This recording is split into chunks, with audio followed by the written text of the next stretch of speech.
Hello, everyone. This is Josh, Big Slick Adventures, and tonight this is episode 2 of I Have Such Sights to Show You. And for tonight, of course, this is when I talk anything and everything Hellraiser having to do with that franchise. So for tonight, what I'm going to do is I'm going to discuss, kind of compare and contrast the movie Hellraiser Bloodline tonight. And we're going to contrast that with the original screenplay, which was released as a book by the screenwriter Peter Atkins. And I'm going to take a look at what I'm going to do is take a look at what's different between the two and see which one is better. So that's what I'm doing for tonight. Um, just a little background. Of course, Hellraiser 4 or Hellraiser Bloodline, which was the fourth installment of the Hellraiser franchise. Overall, it's still my third favorite movie of the series, just right behind parts 1 and 2, and just ahead of 3. It has its flaws, but I do enjoy the story as a whole. I like the concept of exploring the origins of the Lamont configuration that was created by a French toy maker by the name of Philippe Lemarchant. Um, and then how his bloodline, how his ancestors were cursed for creating the box in the first place. Um, Bloodline, which I think is unfair, oftentimes gets referred to as Hellraiser in space or Pinhead in space. And I think that's kind of unfair because only one third of the movie takes place in outer space. And the way they do it, I don't think they're putting that movie in outer space just for the sake of doing that. It's fairly plausible to the story why they did that because you have basically 3 acts of the movie, and it would make sense that the third act would take place in the future and therefore be outer space. But despite my love for Hellraiser Bloodline, I have heard over the years um, that there were a lot of ideas that were left out. A lot of ideas introduced in the original screenplay that did not come to fruition, mainly due to studio interference and a lot of budget cuts. They rushed production. You can definitely tell that in the third act that it does feel rushed. This caused actually the director Kevin Yeager to actually quit before the movie was even finished, and Joe Chappelle, who had actually just recently directed Halloween 6, was brought on to finish the production. Um, Yeager was still going to receive director's credit, but he opted to take the pseudonym known as Alan Smithy, as he did not like the end result and was really disgusted by the constant badgering by I'll call them the Creepstein brothers, who had the movie rights and were interfering a lot in the production of that film. So let me go back here, check my notes here, see if anyone's on here. So as an end result, so just recently, I'd say within the last year, I think it was, Peter Atkins, who wrote the screenplay, released the original screenplay as a book to basically show the fans what the movie could have looked like. I just recently got a copy early this summer, right around Father's Day. My daughter got me a Barnes and Noble gift card for Father's Day, so I used that to purchase it online. And it's a fairly quick read. As you can see, it's about whatever, just right around 200 pages. So and I'm a slow reader, but I was able to get through it in about a week, maybe even less than a week. So as you know,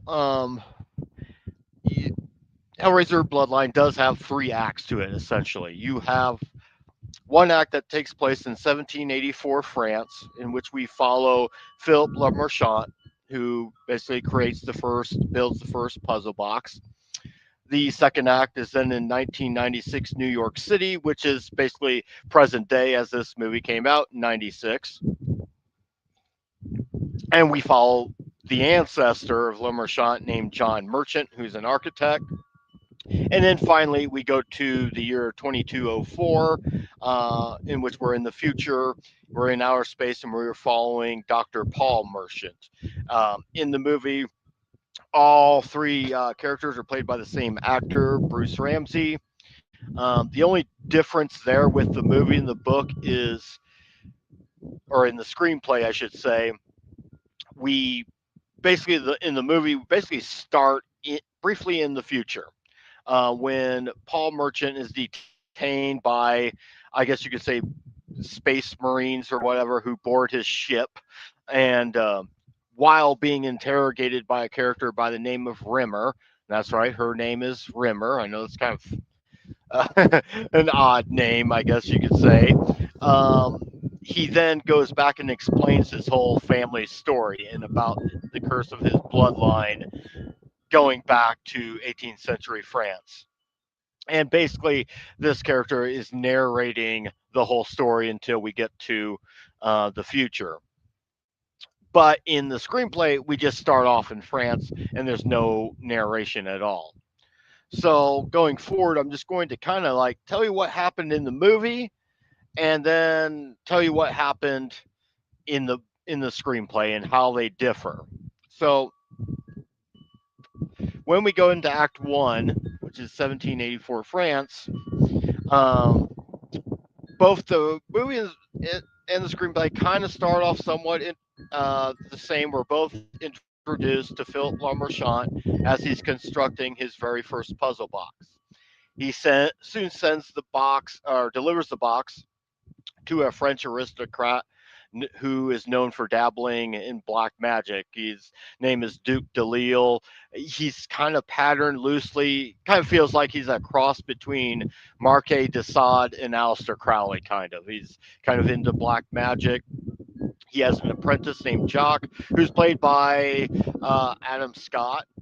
For those who are fans of his, that was like probably his first movie role. The main difference, though, is that in the movie, Delisle uses the box to summon a demon, the princess Angelique. But in the screenplay, Angelique has already been summoned, and it is her who has secretly requested Delisle to have the box constructed. The infamous line stated by Delisle, "Remember, Jock, a summoned demon is yours to command as long as you do not stand in hell's way." This appears in both the movie and the screenplay, and it certainly comes into play just in the screenplay as it does in the movie. Now, in the movie, Philip, um, undetected, of course, witnesses outside peering through the window of Delisle and Jock summoning Angelique using the fresh corpse of a prostitute along with the box. In the book, what he sees instead, since Angelique is already there, they basically have a group of, like, I guess you could say, thrill seekers who are attending an event at Delisle's home, and they're all presented with the box. Angelique plays a game with them. So every time one of the participants solves the stage of the box, she removes a layer of clothing. Of course, when the box is fully solved, the guests are all tortured by hooks and chains and are transformed into Cenobites. But they're much, as the book describes, as the screenplay describes, they're much different from what we see Cenobites are like now. They more or less resemble clowns and jugglers, which is interesting, and we'll find out why that's the case. But in both scenes, Philip is obviously horrified by what the box that he has created has done. So the rest of the act plays out somewhat similar, other than there's a lot more of Angelique trying to seduce Philippe. See that Angelique is a figure who likes to rely on seduction to get what she wants, and oftentimes Philip is torn between giving in to that temptation and staying true to his wife, which the wife appears in both the movie and his wife by the name of Genevieve appears in both the screenplay and the movie. Um, but it pretty much ends the same. Philip tries to steal the box, and he wants to create a different box called the Elysium configuration, um, that will send them back to hell. The reasoning, as his friend tells him, well, if you've created a box that opens the door to hell, create a box that will close it. But he is, of course, towards this end of the box, he is killed. Um, by it's kind of dubious by Angelique and Jacques. Dilly is all, or Duke Delisle is also killed as well. We don't know really why or by whom in the movie, but in the screenplay it says that she is killed by Angelique because Delisle attempts to betray her. Um, and also, Jacques is kind of wanting Angelique to command for himself. In both scenarios, Philip has, of course, like I said, has his wife Genevieve, who is with child. She survives both, so the bloodline can continue. Though in the screenplay, she is nearly killed by Angelique, who wants to stop the bloodline. And that story and that part of the story ends with Genevieve getting on board a ship with her unborn child and heading to America to escape Angelique. So the screenplay gives us a lot more of Angelique, who is become a fan favorite in the series, and certainly um, through the Hellraiser fandom. Um, like I said, there's a lot more sexual tension between her and Philip, which kind of goes back to the pain and pleasure aspects, along with desire that was established in the first two movies and in Clive Barker's novella, The Hellbound Heart. Now, let's see here. How's everyone doing so far? Oh, we do have one person in the chat. Thank you. This won't be an overly long live stream here, but and as you can tell, I'm outside today. It's kind of a nice day. I kind of want to do more of these outside. Plus, I can keep an eye on my smoker as I got some ribs going right now. But anyhow, up to Act Two, which now we are in, well, present day for then, but is 1996 New York. And we're introduced, of course, to John Merchant, who is an architect who has designed a new building with design similar to the Lamet configuration. We actually see this very building at the very end of Hellraiser 3. So this kind of connects Hellraiser Bloodline with Hellraiser 3, which of course is connected with Hellraisers 1 and 2. So that kind of makes this kind of a linear story. Um, John Merchant is married and has a young son by the name of Jack. And he is often haunted by nightmares and visions that influenced his drawings and designs. In his nightmares, he's being haunted and seduced by Angelique, who is still on Earth at this point, but hasn't aged a day as she is a demon. Same goes for Jacques, who is still alive and also has not aged, mainly due to the fact that he has summoned this demon, and that's part of the bargain. And this is the act where we see Pinhead, who, along with Angelique, forced John Merchant to finish his work to create a porthole to hell that can never be closed. Merchant double crosses them and is killed, but his wife and son survive. We are also introduced to a new Cenobite, the Chatterer Beast, which I really love the design for this thing. It's part Chatterer from the first two films and part Rabid Canine, I guess you could say. Given the fact that the budget got cut a lot for this movie, the design of it is really pretty cool and pretty gnarly.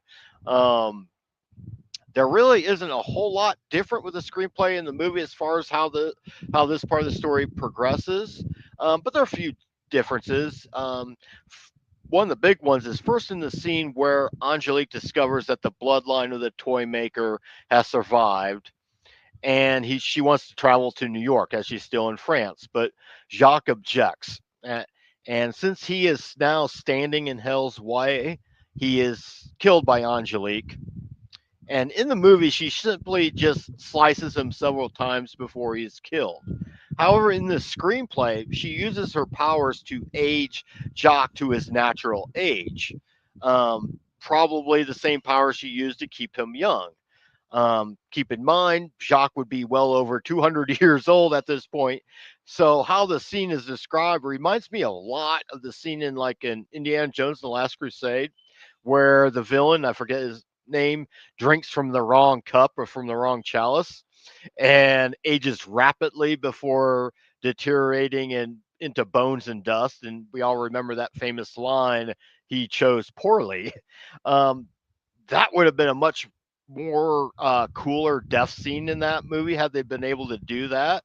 My guess they had to scrap that idea when the budget was cut, but that would have been, I think, a much cooler death um, in that scene. And I think the other difference is that Angelique and Pinhead have a much more adversarial relationship with each other in the screenplay. There is some there is a little bit of tension with them in the movie, but it comes out a lot more in the screenplay.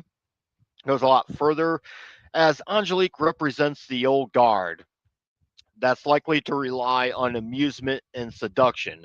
Hence, why the earlier Cenobites she creates resemble more like clowns and jugglers, but Pinhead represents the new guard that relies more on fear and pain.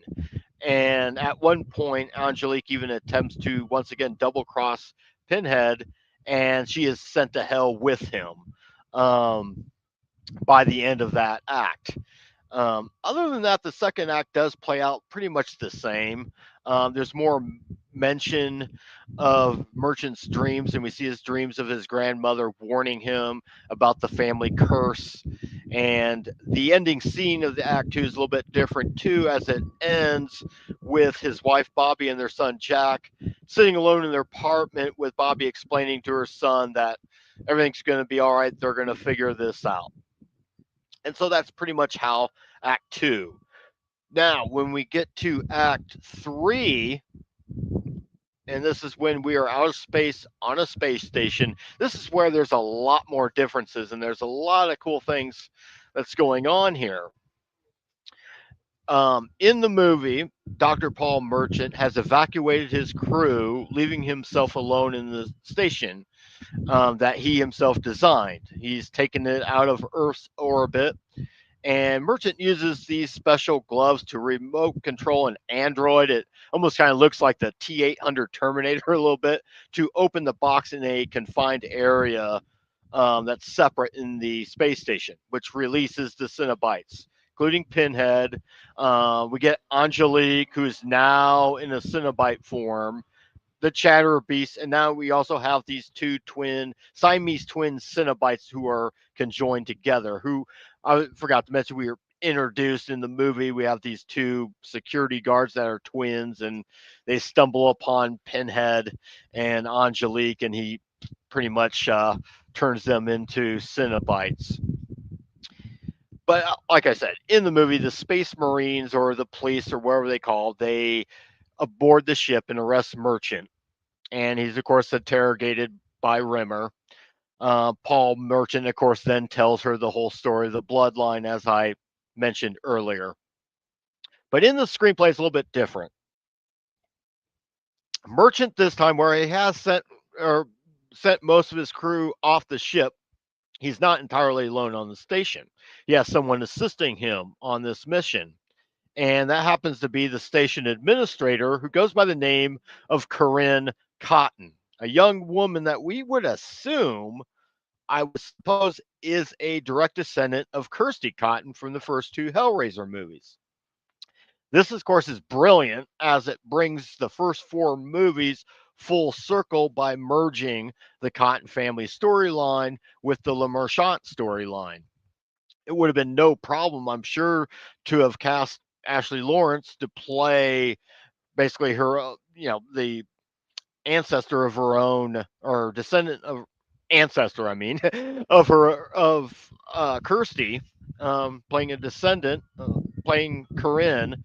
because that's the role she originated, and why not? You have the same actor playing these three different versions of Laura Merchant, so yeah, you could have brought her back to play that character.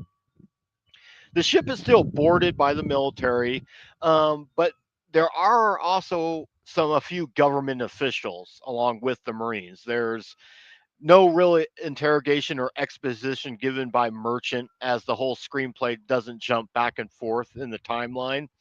Rimmer is a much more minor character and is actually the first one killed off.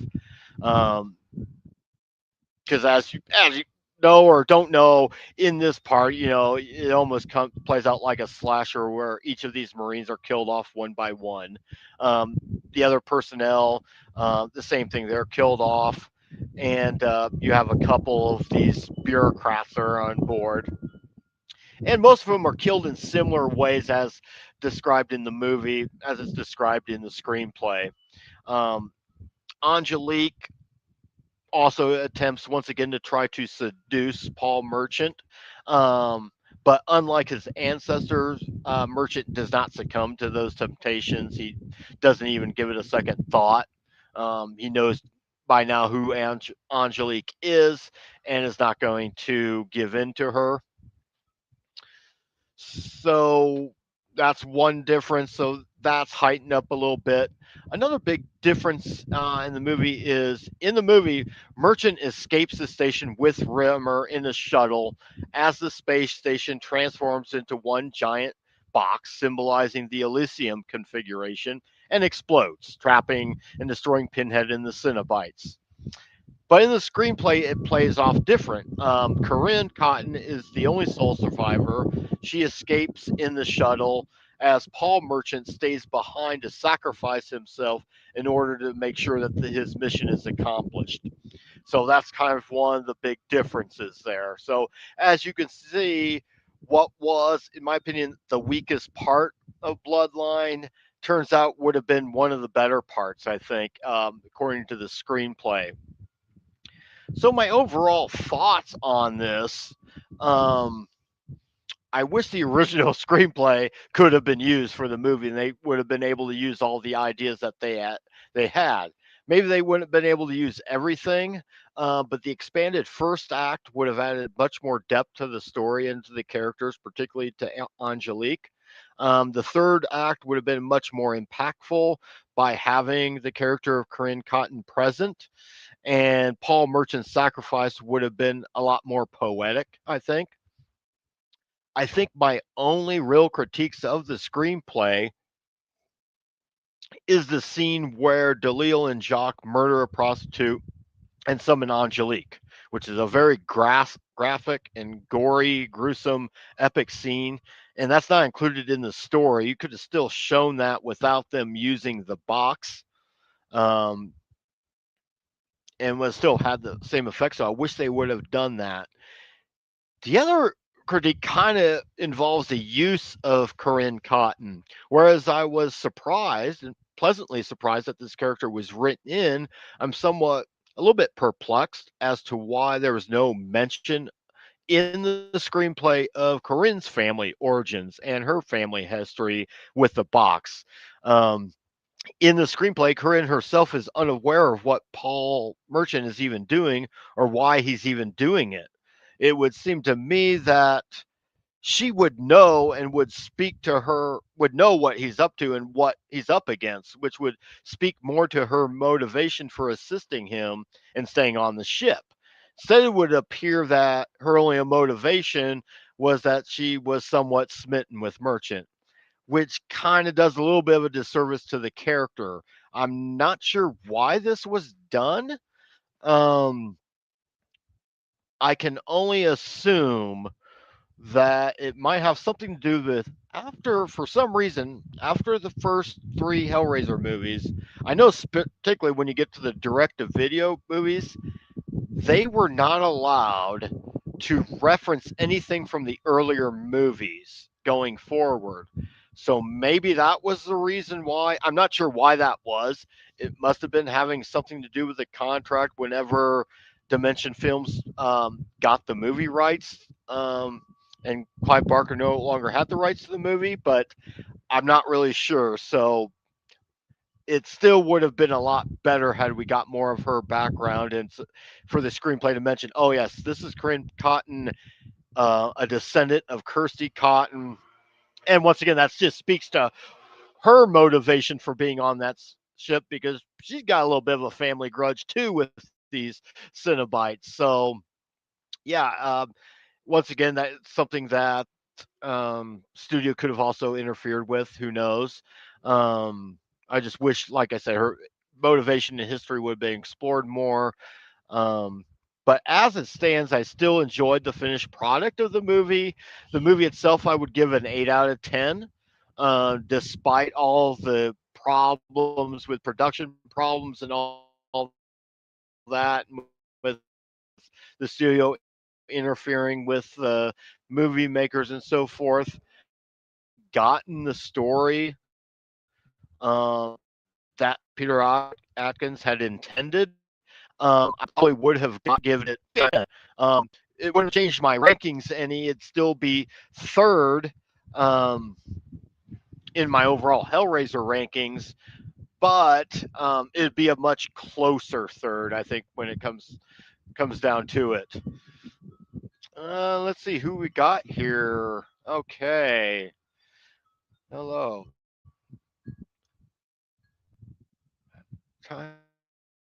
We got Jay in the chat.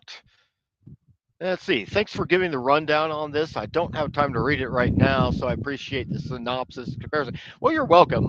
Yeah, if you get a chance to read it, certainly, especially if you were whether you're a fan of Bloodline, the movie, or not, I think you would see that the book adds a lot more to it. Um, get redone with updates and some. Yeah, I have. That's something I was going to talk about. Does the screenplay go into detail about the difference between the type of demon that Princess Angelique is and the Cenobites?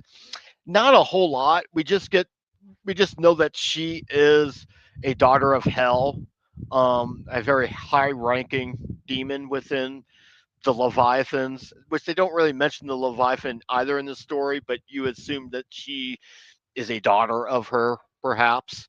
Um, one thing, well, they when to say last I want to say about Bloodline, there's this, you get the sense that Angelique, when she sees Pinhead in the second act, um, knows him, and a lot of people scratching their heads because, well, wait a second, Pinhead wasn't created till sometime after World War I. How would he and Angelique even know each other? And my guess is I would think that once Elliot Spencer becomes Pinhead, he would have been given the knowledge and history of hell and would have known who Angelique was. Angelique, by contrast, would be aware of Cenobites and when they're roaming the earth and would probably have an idea who this hell priest is, even if she hadn't met him. So that's the way I kind of justify that. Some people make that as a big plot hole. I don't think it really is when you think it through. But, going forward, yeah, I would like to see this redone, remade. Um, I would you could literally do like a limited series with this, like maybe on Hulu, where maybe you have like a three-part limited series where each part, maybe a 45-minute episode, takes place in each timeline or time frame. Um, it's a shame because all the actors are a lot older. I don't know if Doug Bradley could reprise Pinhead again. I don't know if he'd look great in the makeup. And you certainly don't want to CGI him, but I was like thinking about this. Maybe what they could do is do like almost an animated version of this, kind of like in the style of, say, Heavy Metal from 1980, a real kind of graphic novel style animated series. In which case, you could bring back all the actors and they could all do lend their voices to the characters. So that would be something I would really like to do, and maybe it will. Because right now it doesn't seem like they're going to. I haven't heard really any word on them doing a sequel to the most recent Hellraiser movie. So maybe this is something they could do going forward, revisiting Bloodline and containing all the stuff they need to contain in it. So there's a lot you could expand on there.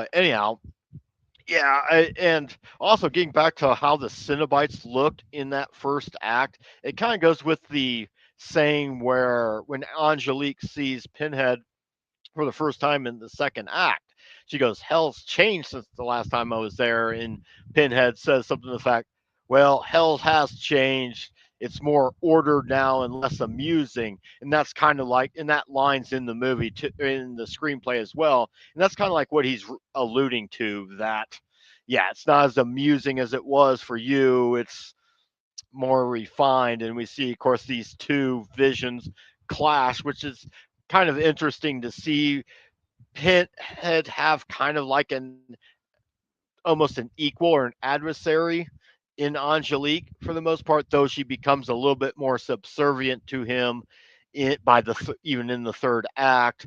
Once again, she tries to betray him, but because she's kind of like wanting things her way and wants to pretty much rule Earth without interference from Pinhead or any of the new school Cenobites. So, yeah.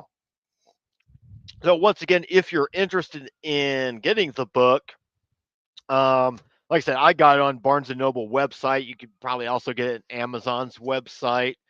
And I don't know if it's located, if you can find it in any local bookstores or anything like that. I'm not really aware of that. So, yeah. So, yeah, I don't have too much more to add on that. If anyone's got any questions, feel free to ask me in the chat while I stay on here for a few minutes. The advantages of doing these outside is I can actually have a smoke while I'm doing these. But how is, I think for coming up, I'll go ahead and give some info coming up on the channel. Next week, I'll be having another group discussion on here. That last one went really well. Had some new people on, all of whom I've been on Substack. And wow, that one went for almost 3 hours, but it was a lot of fun. But I'll be doing another group discussion. It's going to be kind of an open forum. Oh boy, the Scarlet Gospels. I guess that's something I could do in the future. Um, that was a book I had a hard time getting through some of the parts of it. It's like I like the parts that. See, I was never a big fan of Lord of the Illusions. It was okay. So because I'm not as invested in that story as I am with Hellraiser, it's like the Hellraiser parts I really enjoyed. The Lord of the Illusions parts, following Harry D'Amour, not as much. But yeah, that's something I could do. For a future episode, I need to really go back and look over some of the other Clive Barker's works, like the Book of Bloods for sure, and maybe some of the Hellraiser comic books too, as well. I haven't done those in a while. But anyhow, we will be doing another group discussion. Let's see, Molly from Final Girl Friday will be back. Also, Yanni Hamburger of the Midnight Circuit will be back, and we'll also be having Kimberly Ramsawak, who does the Horror Concierge Substack page. So we'll have the four of us. It's just going to be an open forum discussion. We'll just going to be talking about various different horror related topics, and I'm not even sure which one I'm even picking yet. Yeah, and I haven't read all those comic series yet. I've read some of the ones of Kirsty becoming the new Hell Priest, and one I read was her kind of now being conflicted and wanting to get back because finds out that Elliot Spencer is up to no good, so she's wanting to switch back. I do remember reading that part of it, but that would be kind of cool. I mean, and that's the thing, they could use those comic stories that they've done as future. I'm not big into TV series anymore. Um, like, I'm not excited about the Friday the 13th series. I'm not excited about Halloween being made into a series. I think there's enough story with Hellraiser where you could do like a series of different stories that goes along with a lot of the comic book stories. I agree that I would probably tune in for. I'm like still trying to get through Alien Earth. I've seen the first two episodes. I need to watch the rest. I just That's the thing with watching a TV series. With a movie, it's 90 minutes and I'm done. And with a series, I have to invest a lot more time. And I'm getting older and I value my time a lot more. But I'll get through it. I'm sure I'll, at some point, after I'm done with my Halloween movie watching series, maybe I'll go back and revisit Alien Earth. But yeah, because they were getting back to the Hellraiser series for a while. Oh yeah, for sure, an anthology series would work too. I know for a while it looked like HBO Max was going to do a Hellraiser series, but I think Clive Barker put a halt to it.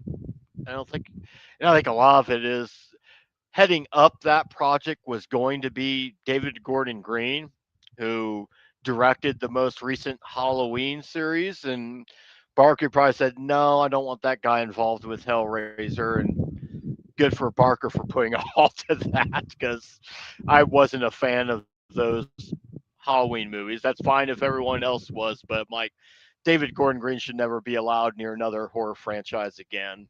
That's just my opinion. I didn't even see the Exorcist movie and I have no desire to see it. So that he had done. But yeah, there's like so much stuff you could do with the Hellraiser series that it would lend itself into being like a anthology series or a TV series of some kind. I think that might work. Even if you took three of them and put them into a feature movie, I would like to see Hellraiser back on the big screen. Though I thought the reboot should have been on the big screen, but for whatever reason it wasn't. So thank you, Jay, for being a part of tonight's uh, live cast. I guess. Let's see. I'm trying to think what else is coming up. I'm going to have. Let's see. I'm going to have next month. I'm going to have a psychologist on talking about the psychology of horror. So that's going to be really interesting to have her on. We'll probably have another group discussion. Oh, you're welcome. Thank you. We'll have another group discussion right before Halloween. I'm not even sure what this subject's going to be. Um, last year I did a whole retrospective on the whole Halloween franchise, so I don't know.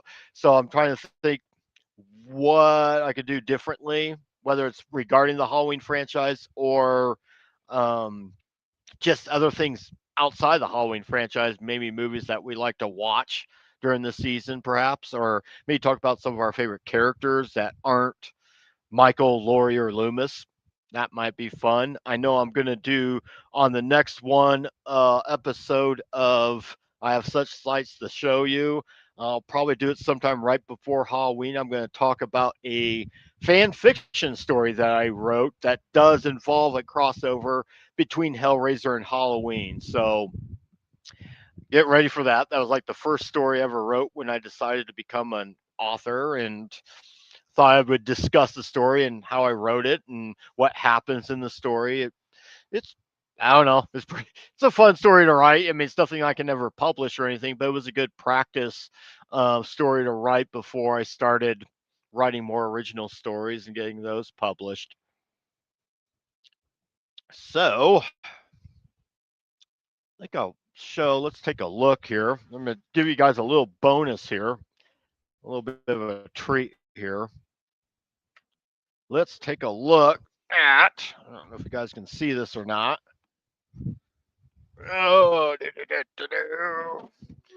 yeah, I'd say those. I don't know if you guys can see them or not, but those are some ribs I've had in the smoker.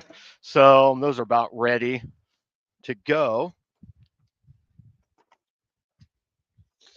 So yeah, there you go. Get get to have me talk about Hellraiser, and then also get to see some of my barbecuing masterpiece here. So okay, well, so like I said, that the next live stream we'll be doing another horror hangouts live stream group discussion. That's going to be next Saturday on the 27th, about the same time, 6 o'clock, and should be a good one. So hope to see everyone there. Make sure to like, share, and subscribe if you're not already. And we will see you guys next week. Thanks for tuning in, and we'll talk to you later. Good evening, everyone.